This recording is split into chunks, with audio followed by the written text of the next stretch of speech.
Alright, hello everybody. Welcome to my week 4 poetry presentation. I chose to compare Patrick Kavanagh's Shankadoff and Paul Durkin's Going Home to Mayo, Winter 1949. After reading both of these poems, I found a lot of similarities between them, especially around the topic of home is where the heart is, which is what I chose to focus on.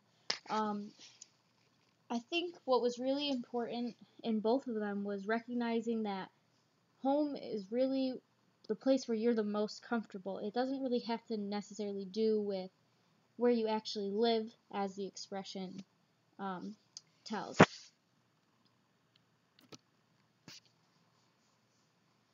First, I wanted to start off with Patrick Kavanaugh's Shankadoff. It tells the story of a man, as we presume from the speaker, visiting his old hometown.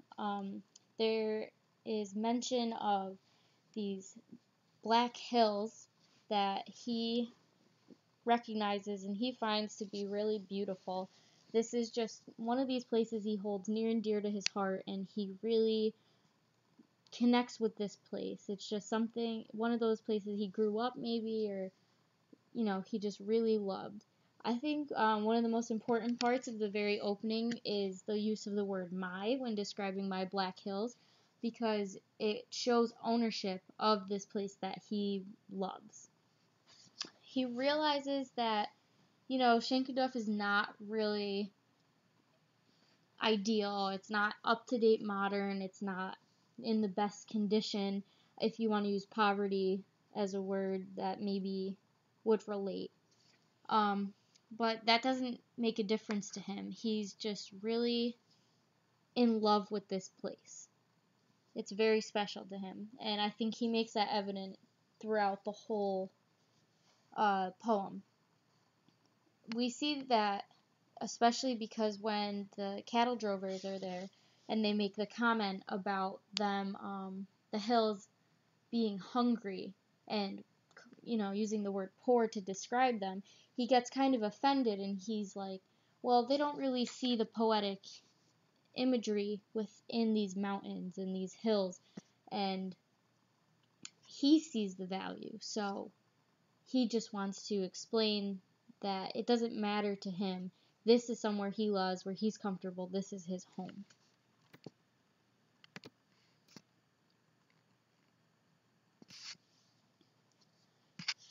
Then we have Going Home to Mayo, Winter 1949. This is written by Paul Durkin, and it tells a story which I perceive to be almost as if two different perspectives. We have like a young boy, at least the memory of this boy, and then he kind of goes back from Dublin, moving to Mayo, going back to remember things, just visiting the place that he loves, where his heart is and his home. And so we start off, and it's a memory with his father that he has in Mayo, and we just go and we're walking through his past life. We see descriptions of old lanterns and the home he lived in with his mother and father.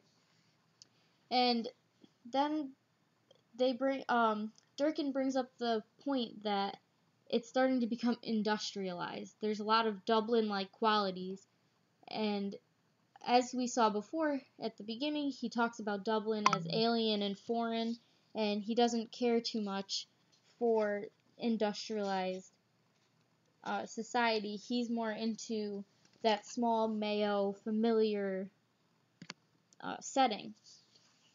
So as the poem goes on, the boy becomes, or the memory that we're introduced to is no longer a happy one. It's become upsetting because we're introduced to the idea of a cemetery of his childhood, so to speak, where all of his good memories of Mayo have gone to later rest or are no longer valid.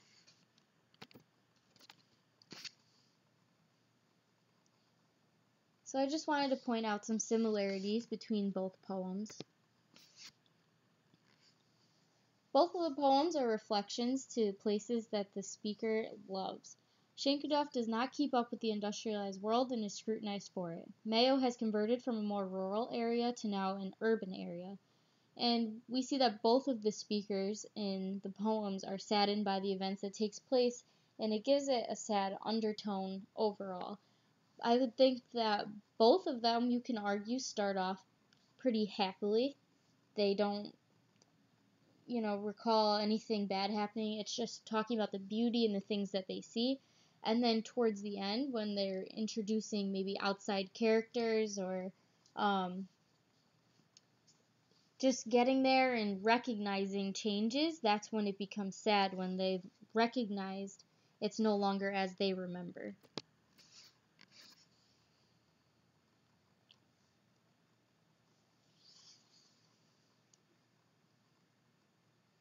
So as I was saying before, we can talk about how both poems appear to be that they're showing love for the places that they have come from, and it kind of transforms into facts about industrialization and how the world is changing before their eyes, and it's a difference between what they remember versus what it's becoming. So there is a lot of it's harder to read that, especially if you're in a situation where you have moved, or just going back to somewhere where you used to have happy memories and it's no longer fitting for that situation anymore. For example, in Kavanaugh's poem, Shankudov holds a special place in his heart, but when they're referred to as hungry hills and they use the word poor as well, the speaker says that it saddens him to think that the things that he finds beauty in and that what he once loved, not everyone sees it that way, and they don't have the same happy memories of it as he does. In Durkin's poem, the happy memories of Mayo are destroyed. The speaker held them near and dear to his heart, and since the qualities of the city have started to appear, like the asphalt and the traffic lights, Mayo has become a more Dublin-like city, and they use the word nightmare to describe it because it's upsetting to the speaker. It's more of a tragedy, and it's destroying, his wildest dreams, his things that he loves so much.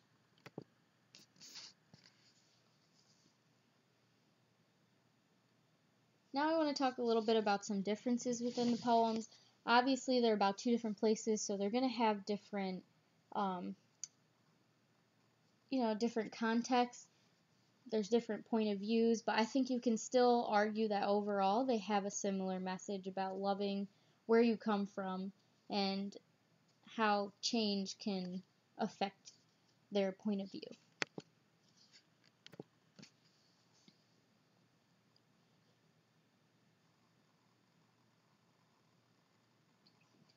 First thing I noticed when I was reading Kavanaugh's poem is that it's told from what appears to be an adult perspective. There's a lot of sophisticated language, there's a lot of outside references, analogies, what have you, that make it a little more convoluted.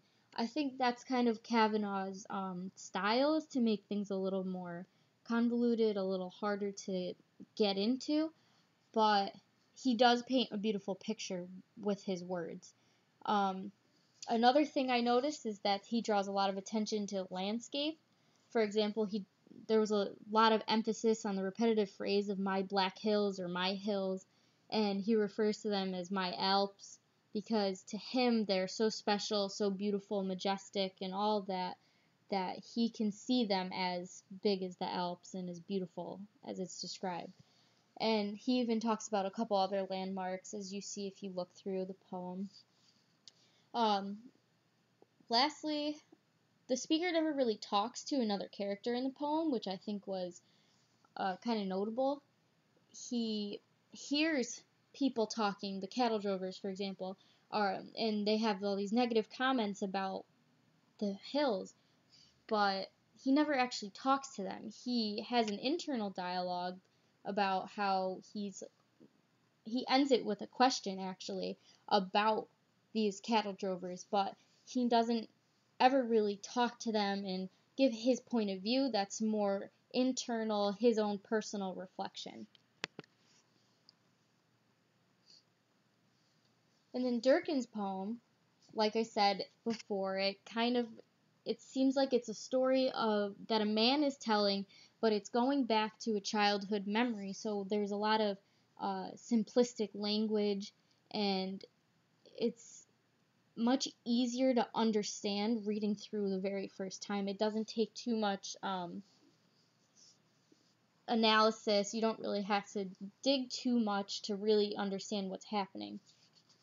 Like I was saying before, I think that it starts off kind of in two parts. The first part is like a childhood memory kind of thing, where it's going to be told, especially this part, will have a lot more childlike or simplistic language, whereas the second part is more of the adult character coming through as he's really pointing out that this is all a memory and not happening currently. So it's going to be a little bit more sophisticated. One of the things I really enjoyed was the use of his simplistic language with the words like magic password. I think that paints a beautiful picture that we can all kind of relate to. Like, for example, if you hear Waterbury, Yukon, you're going to have memories of when you were at that school. It kind of unlocks, like they're referring to, magic password. It unlocks these images in your head. And you can really just see where he was going with that phrase. I think also there's in this poem, the speaker actually talks to another person because he was talking to his father about past the moon, and he says daddy daddy, and he speaks right to him. And I think that this helps show a lot more significance of why this speaker has such an attraction to Mayo. It's not necessarily just that, oh, he grew up there, or it's what's familiar to him, but he has happy memories there with his family, and it holds that kind of value. It's something deeper than he just enjoys being there. So I wanted to take a little bit deeper look at the forms of the poems because they are different. And I think because of the way they're set up, it helps for the reader to get a different point of view and understand the perspective of the speaker and of each poet. So first we have Shankaduff. This poem consists of 3 stanzas. There's 5 lines or more per stanza. The first 2 have 5 lines and the third one has 6. There's definitely a turn of mood in the third stanza, which you can see. The first 2 are mostly happy, uplifting memories and just beautiful descriptions of what he's seeing. And then the third one introduces the outside people who have a negative view of the society of Shankaduff. They don't like the hills. It's poor, hungry, whatever you want to call it. So I think that's when we introduce the dark imagery. And I have free verse in there because I think it was very difficult to identify any kind of meter. I just thought that would be a good thing to put in there. You don't really see a rhyme scheme or anything, so then I wanted to break it down even further and go into each stanza. Stanza 1, we have Kavanaugh. He's talking about the land, or not necessarily Kavanaugh, but the speaker talking about the land. He starts off with the word my, which I think, as I said before, is really notable because it shows ownership and pride of what he's talking about. Because if he didn't love it, he didn't want to be associated with it, you wouldn't call it my, you would say the, or something along those lines. And I think he really spends a lot of time in the first stanza just describing the beauty that he finds in these hills, that he loves them so much.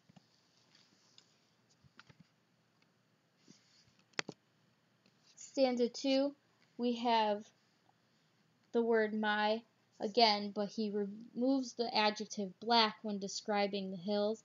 He doesn't call it my black hills anymore. It's just my hills, emphasizing the beauty, maybe taking away the dark element that we see.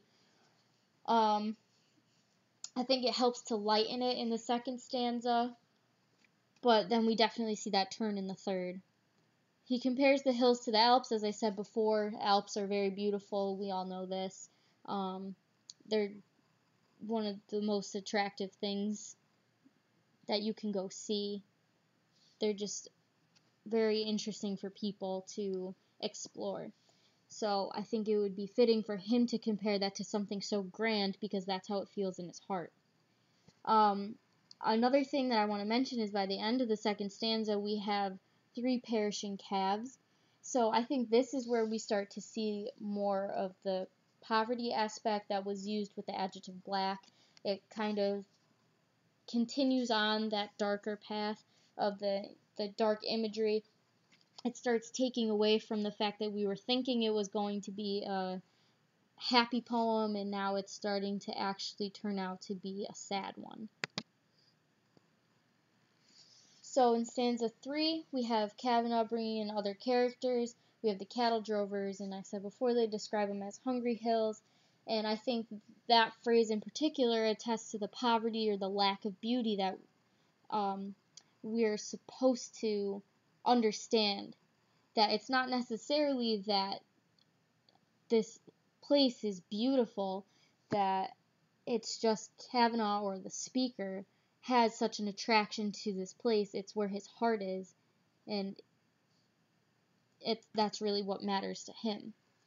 So we see that at the end of the poem, the speaker is saddened, and he questions the poetic imagination of the other men, the cattle drovers, and he kind of is saddened for them on the fact that they can't find beauty in the hills that he finds, and that Shankedorf is not as precious to them as it is to him, but he understands that that's just their perspective, that he's got an amazing imagination for it, and he's going to continue to love it even though that's not his actual home anymore. Then we have Going Home to Mayo, Winter 1949. This poem consists of 2 stanzas. I found breaks in lines 8 and 23. If you look at the actual poem, you can see the lines are different than they were before. The sentence continues on to the next line. It's more like indented, and then they start the next sentence the line after. So it's not like the other ones you see where at the end of the sentence it would continue on the same line. He purposely put those breaks in.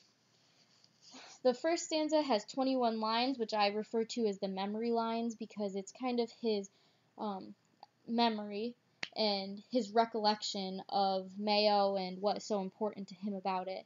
And then I talk about the second stanza being 10 lines of realization of change or industrialization because this is where he's seeing it's not as he remembers. So stanza 1, we have Durkin setting the scene, describing father and son leaving Dublin, heading back to Mayo, probably to visit. Maybe it's just the memory of going back. And they play Pass Out the Moon, which is just showing some happy memories taking place there. Durkin introduces childlike imagination using words like magic to describe the memories being made. And he describes the home where he used to live and recalls happy memories with his father and his mother and the home that was there. And it just seems like it's a really happy occasion. In stanza 2, Durkin completely flips the mood. It went from a happy childhood memory to a dark and sad recollection of how things have changed. There are city-like qualities in Mayo now, and it just destroys the speaker's memories from his youth. He